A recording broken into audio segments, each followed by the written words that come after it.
पुण्यातील कल्याणी नगरमध्ये झालेल्या अपघातानंतर रवींद्र धंगेकरांनी आरोप केले आणि त्या आरोपानंतर आता पुन्हा रवींद्र धंगेकरांच्या अडचणीत मोठी वाढ होण्याची शक्यता आहे। कारण या सगळ्या प्रकरणी राज्य उत्पादन शुल्क विभाग आणि त्यांचे मंत्री शंभूराजे देसाई यांच्यावर केलेल्या आरोपानंतर शंभूराजे देसाई यांनी रवींद्र धंगेकर यांना कायदेशीर नोटीस पाठवणार असल्याचं सांगितलंय आणि त्या अनुषंगानेच आता धंगेकरांच्या अडचणीत कुठेतरी वाढ होण्याची शक्यता आहे, कारण त्यांना आता कायदेशीर उत्तर द्यावं लागणार आहे। आपल्यासोबत स्वतः रवींद्र धंगेकर आहेत। तुम्ही राज्य उत्पादन शुल्क विभागावर आरोप केले, शंभूराजे देसाईंनी ते जे मंत्री आहेत त्या विभागाचे त्यांच्यावर आरोप केले, पण आता त्यांनी कायदेशीर बाजू मांडत तुम्हाला नोटीस पाठवणार आहे। नाही, त्यांनी मला कुठली नोटीस अजून मला प्राप्त झाली नाही, पण त्यांनी जी नोटीस दिली असेल तर मी त्याचं उत्तर सविस्तर त्यांना देईन। पण मला माझी एक विनंती की ज्या खात्याचे ते मंत्री आहेत आणि एवढ्या मोठ्या प्रमाणामध्ये पब संस्कृतीमध्ये करोडो रुपये तो राजपूत माणूस जमा करतो, हे पैसे जातात कोणाकडे, कोण याला आशीर्वाद आहे? आणि या पुण्याची संस्कृती खराब करण्याचं काम जर राजपूत करत असेल आणि मग त्याला जर शंभूराजे देसाई त्या खात्याचे मंत्री असतील तर त्यांनी ह्याच्यामध्ये काय पाठपुरावा केला किंवा राजपूतवर काय कारवाई केली ह्याचं त्यांनी ह्या जनतेला सांगितलं पाहिजे। त्यांनी त्यांच्या आलेल्या नोटीस मी उत्तर देईन, पण माझ्यावर हक्कभंग काय केला आणि काय केलं तर माझ्याकडे एवढे पुरावे आहेत की त्या हक्कभंगाचा भंग करेल मी कसा करायचा तो। शेवटी मला संविधानामध्ये डॉक्टर बाबासाहेब आंबेडकर यांनी जे मला कायद्याची चौकट दिली त्या कायद्याच्या चौकटीतून मी माझी लढाई लढल्याशिवाय राहणार नाही। पण पुणे शहराची पब संस्कृती ज्यांच्या पुण्याने ही चालू आहे, ज्यांनी हे पाप घडवतात, ह्या पापातून जो पैसा येतो तो कोणाच्या घरापर्यंत कोणाच्या चुलीपर्यंत जातो त्याची माहिती मी परत सादर करेन। ओएसिस फर्टिलिटीच्या तज्ञांनी आयव्हीएफ उपचार पद्धतीद्वारे 1 लाखांहून अधिक जोडप्यांना मातृत्व प्राप्तीचा आनंद दिला आहे। मोफत अपॉइंटमेंट बुक करण्यासाठी आजच संपर्क साधा। तो हक्कभंगाचा जो विषय काढला ना, मी त्याच प्रश्नाकडे येणार होतो। राहुल नार्वेकर विधानसभेचे अध्यक्ष आहेत, तुम्ही त्या सभासद आहात त्या सभागृहाचे, तुमची तक्रार आता ते राहुल नार्वेकरांकडे करणार आहेत आणि हक्कभंगाने माझ्यावर कुठला हक्कभंग आणला तर मी त्याचा भंग करेन। कसा भंग करेन ते तुम्हाला तुमच्याच चॅनलमधनं करेन। तर त्यांनी मला देऊ द्या नोटीस, त्याचं उत्तर मी देईन। खरं तर तुम्ही गेल्या अनेक दिवसांपासून ज्या एसपींचं नाव घेत आहे, राज्य उत्पादन शुल्क विभाग पुणे विभागाचे प्रमुख आहेत अजय भोसलेंनी काल एसीबी ऑफिसरला भेटून त्यांच्या जी मालमत्ता आहे त्याची चौकशी एसीबी मार्फत व्हावी अशी मागणी केली आहे। मी तर पहिल्या दिवसापासून म्हणतो की तपास अधिकाऱ्यांनी गुन्हा दाखल करावा।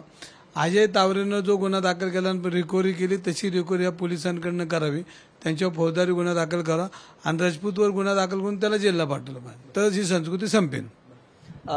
खरं तर या अपघाताप्रकरणी रोज नवनवीन खुलासे होत आहेत। आज पुन्हा एक सकाळी ब्लड सॅम्पल बदलल्याचं प्रकरण असताना हळणोऱ्यांनी चौकशीत अशी सांगितल्याची माहिती मिळते की तावरेंनी दबाव टाकला या सगळ्या गोष्टीमध्ये। तावरे हा शासनाचा माणूस होता, शासनाचं त्याला वरद हस्त होतं, वर्षानुवर्ष त्याला त्या खुर्चीवर ठेवण्याचं काम त्या खात्याचे मंत्री आसम मुसीब यांच्या आशीर्वादाखालीच ते आहे।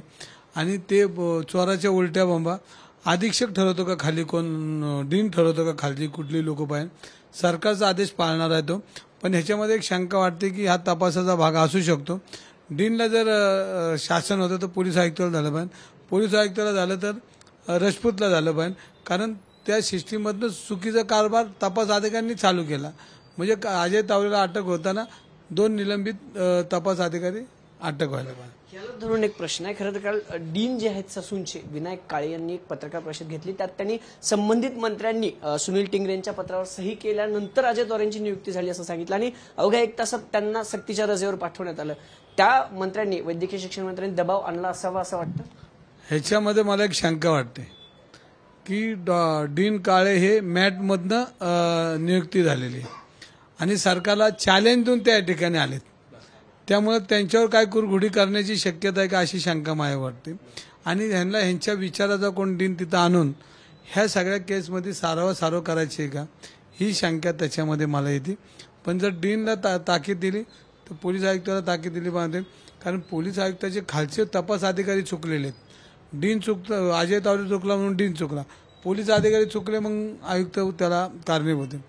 मग एकाला एक न्याय करता जे तपास अधिकारी होते ज्यांना निलंबित केलं त्यांच्या फौजदारी करायची, जे पैसे त्यांनी घेतले अग्रवाल परिवाराकडनं त्याची रिकव्हरी त्यांनी केली पाहिजे. शेवटचा प्रश्न, पुणे पोलीस आयुक्तांचं निलंबन व्हावं अशी मागणी वडेट्टीवार यांनी केली की त्यांच्यावर देखील कारवाई करा. तुमची मागणी काय आहे पोलीस आयुक्तांच्या विरुद्ध? मी तर पहिल्या दिवसापासून म्हणतो की पोलीस आयुक्तावर कारवाई करा, ही पहिल्या दिवसापासून ओरडतोय. आता मीच ओरडत नाही, ह्याच्यामध्ये पुण्यातील सामाजिक संघटना असतील, आधी माझे रिटायर अधिकारी असतील, आमचे नाना पटोले साहेब असतील, विजय वड्डीवार असतील, हे सगळी लोक सातत्यानं हेच बोलतायत की हे डिफॉल्टर आहे, त्यांनी चुकीची कामं केली, त्याच पब संस्कृतीमध्ये पाकिट संस्कृती वाढली, ही पोलीस आयुक्तापर्यंत पोहोचली, ही सगळेच बोलतात, मी बोलतो.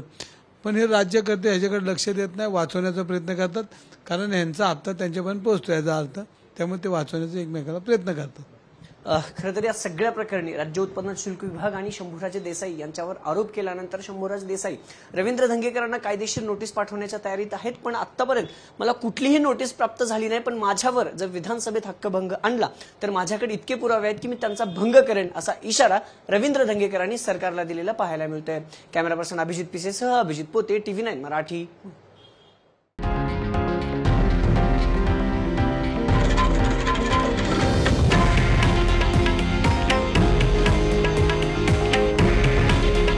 हे आहे देशातील नंबर 1 न्यूज नेटवर्क आणि आपण पाहत आहात TV9 मराठी.